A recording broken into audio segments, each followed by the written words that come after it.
दोस्ती पूरी दुनिया में चर्चित है। जब यूक्रेन युद्ध में शांति की कोशिशें हो रही थी, तब रूस ने अपने खास मित्र भारत को याद किया। रूस और भारत के बीच की मजबूत मित्रता का प्रमाण गुरुवार को मॉस्को में भी देखा गया। राष्ट्रपति पुतिन ने प्रधानमंत्री मोदी के विशेष दूत अजीत डोभाल को आमने सामने बुलाया और न केवल मोदी का संदेश सुना, बल्कि अपनी भावनाएं भी साझा की।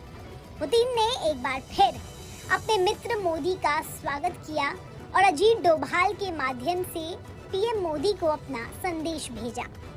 रूसी राष्ट्रपति व्लादिमीर पुतिन ने अगले महीने रूस में होने वाले ब्रिक्स सम्मेलन में प्रधानमंत्री मोदी को व्यक्तिगत रूप से आमंत्रित किया है और इस दौरान एक द्विपक्षीय बैठक का प्रस्ताव भी रखा है।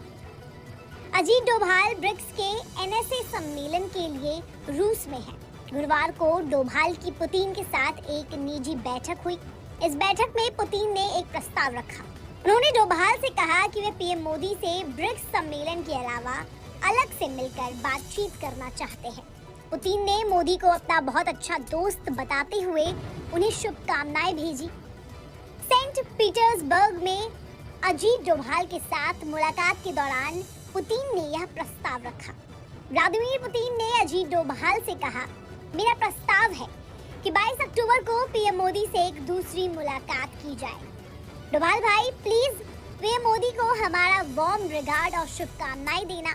वह हमारे बहुत अच्छे दोस्त हैं। इस दौरान अजीत डोभाल ने भी पुतिन के लिए पीएम मोदी का संदेश सुनाया। एनएसए डोभाल ने पुतिन को पीएम मोदी की कीव यात्रा के दौरान यूक्रेनी राष्ट्रपति जेलेंस्की के साथ मुलाकात और बातचीत की जानकारी दी। अजीत डोभाल ने पुतिन से कहा, जैसा कि प्रधानमंत्री मोदी ने आपसे टेलीफोन पर बातचीत के दौरान कहा था कि वह यूक्रेन की अपनी यात्रा और राष्ट्रपति जेलेंस्की के साथ अपनी बैठक के बारे में आपको जानकारी देने के लिए उत्सुक हैं। वह चाहते थे कि मैं व्यक्तिगत रूप से आकर आपको इस बातचीत के बारे में जानकारी दूं। यह मुलाकात सेंट पीटर्सबर्ग में ब्रिक्स, ब्राजील, रूस, भारत, चीन, दक्षिण अफ्रीका देशों के राष्ट्रीय सुरक्षा सलाहकारों के सम्मेलन के दौरान हुई। पुतिन डोभाल की बैठक मोदी द्वारा यूक्रेन की राजधानी कीव की यात्रा और राष्ट्रपति व्लादिमीर जेलेंस्की के साथ वार्ता के लगभग 3 सप्ताह बाद हुई। ब्रिक्स शिखर सम्मेलन 22 से 24 अक्टूबर को रूस के कजान शहर में आयोजित किया जाएगा और प्रधानमंत्री मोदी इस सम्मेलन में भाग ले सकते हैं। पीएम मोदी ने इससे पहले जुलाई में रूस का दौरा किया था। रूसी मीडिया के अनुसार पुतिन ने अजीत डोभाल के साथ बैठक में कहा, हम अपने अच्छे दोस्त मोदी का इंतजार कर रहे हैं और उन्हें शुभकामनाएं भेजते हैं। अजीत डोभाल ने पुतिन को भारत के यूक्रेन युद्ध पर स्टैंड के बारे में भी बताया और पीएम मोदी के शांति समझौतों पर संदेश को पुतिन के सामने रखा। यह मुलाकात विशेष महत्व की है क्योंकि पुतिन आमतौर पर एनएसए के साथ व्यक्तिगत बातचीत नहीं करते। जेलेंस्की के साथ अपनी बातचीत में पीएम मोदी ने कहा था कि यूक्रेन और रूस को युद्ध समाप्त करने के लिए तुरंत बातचीत शुरू करनी चाहिए। भारत इस क्षेत्र में शांति स्थापित करने के लिए एक सक्रिय भूमिका निभाने को तैयार है।